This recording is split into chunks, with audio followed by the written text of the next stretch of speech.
নমস্কাৰ, business line এডমিশ্যনত মই নিৰঞ্জন বৰ্মন আপোনালোকক স্বাগতম জনাইছোঁ। বৰ্তমান সময়ত যিসকলে মানে হাঁহ পালন কৰি আছে, যিকোনো ধৰণৰ হাঁহ হওক, পাতি হাঁহ, খাকী কেম্বেল বা যিকোনো ধৰণৰ হাঁহ যদি পালন কৰি আছে, এই গৰমত পানীত এৰি নিদিব।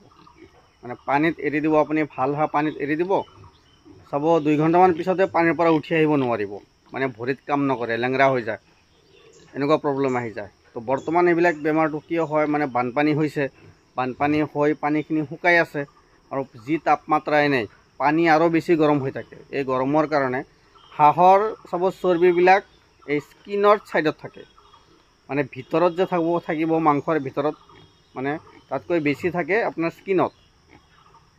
পানীৰ নুমাত লগে লগে সিহঁতে গম নাপায়।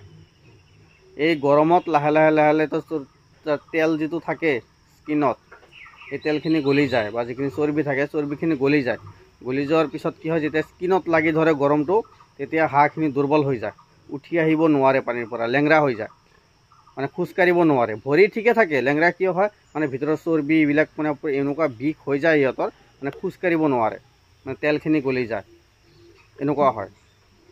আমি দুটা এটা এনেকৈ পৰীক্ষা কৰি চাইছোঁ কিহৰ কাৰণে, ছাইডত পূৰা লাল হৈ যায়, ঘাঁ হৈ যায়, এনেকুৱা মানে উঠি আহিব নোৱাৰে।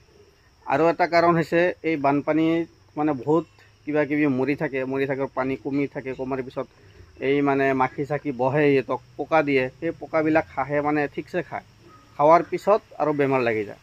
সেইকাৰণে পানীত এৰি নিদিব, পানীত এৰি নিদিয়াকৈ মানে পালন কৰিব পাৰি। কিবা গছৰ তলত ছায়া থাকিলে চাৰিওফালে নেট দিব পাৰে, নেট দি তাৰপিছত আপোনালোকে হাঁহখিনি তাতে ৰাখিব পাৰে। দিনটো ছায়াত থাকিল কোনো প্ৰব্লেম নাই, বা অলপখিনি জেগা খান্দি তাতে অলপ পানী দিব পাৰে। পানী নহ'লেও হাঁহ পালন হয়, বহুত ধুনীয়া, পানী নালাগে হাঁহ পালনত। বাকী পুখুৰী বা নিজৰ পুখুৰী যি থাকে, পুখুৰীটো এৰি নিদিব। বহুতে ক'ব যে আমাৰ নিজৰ পুখুৰী আছে, পুখুৰীত এৰি দিব পাৰিম নে নাই, নোৱাৰিব। পুখুৰীৰ পানীবিলাক গৰম হৈ থাকে, লেতেৰা হৈ থাকে। তো পুখুৰী কওক, নদী কওক, বিলত কওক, ক'তো এৰি নিদিব। এই বৰ্তমান সময়ত গৰমত একবাৰ বেমাৰ লাগি গ'লে হাঁহ এনেকুৱা নহয় যে মুৰ্গী জোপ থোপ মাৰি বহি থাকিব, ঔষধ পাতি খোৱালোঁ কিবা ভাল হ'ল। হাঁহৰ এনেকুৱা নহয়, যিটো বেমাৰ লাগিল 10 মিনিটৰ ভিতৰত হাঁহ মৰি শেষ হৈ যাব।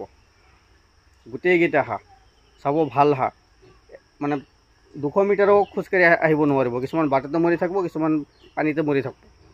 হাঁহ পালনত সাৱধান, এই গৰমত কেতিয়াও মানে এৰি নিদিব। পানী যেতিয়া বাঢ়ি থাকিব তেতিয়া পানীত এৰি দিব পাৰে, যে পানী বাঢ়ি আছে, যেতিয়া পানী ৰকিব বা কমি থাকিব সেই সময়ত পানীত এৰি নিদিব।